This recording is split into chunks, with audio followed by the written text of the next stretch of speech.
The Earth has a fever that humans have caused and humans can cure.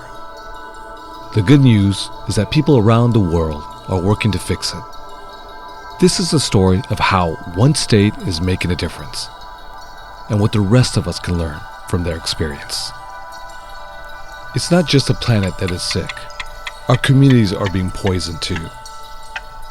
6 of the 10 places in the United States with the dirtiest air are, believe it or not, in California. Throughout the country, the places with the worst pollution usually have the worst poverty, the least investment, and the fewest opportunities. And these are most often low-income communities of color. But something amazing is happening in California.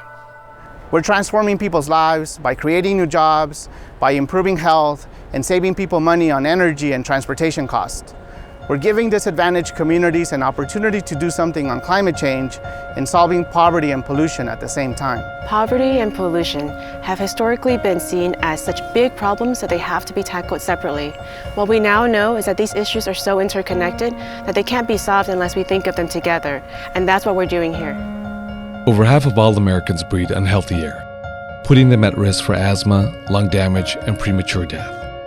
In 2006, California passed a law called AB 32, committing the state to fight climate change and reduce the air pollution and greenhouse gases that heat our planet. AB 32, the Global Warming Solutions Act, is a powerful law, and it has some language about helping disadvantaged communities, but it doesn't have any way to really make that happen. So we decided to put some teeth into that section and to make sure that when revenues are generated by AB 32, that money is put to work to help people in the communities that have suffered the worst from pollution and disinvestment.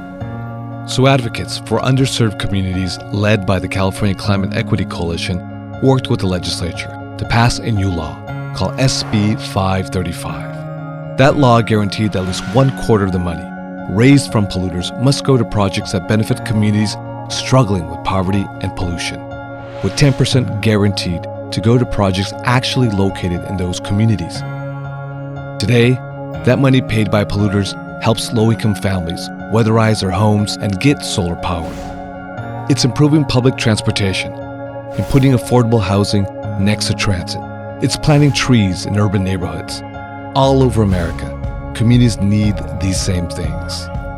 The historic victory that we had with SB 535 never would have happened without the vision, the leadership, and the deep engagement of environmental justice communities across this state. Now, we still have a lot of work to do, but by putting the health, the wealth, and the self-determination of the state's most impacted communities at the center of climate policy, we're building broad support from leadership and from everyday people for the solutions that we really need.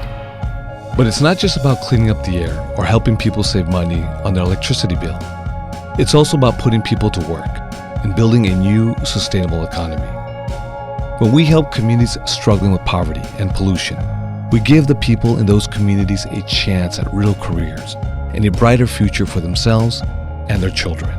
And so we're proving that we don't need to choose between a healthy environment, a healthy economy, and the rich cultural fabric of our cities. And states can use this model and build upon it, and so can the federal government. The world is watching, and now more than ever, states have to step up. We don't need to wait for Washington.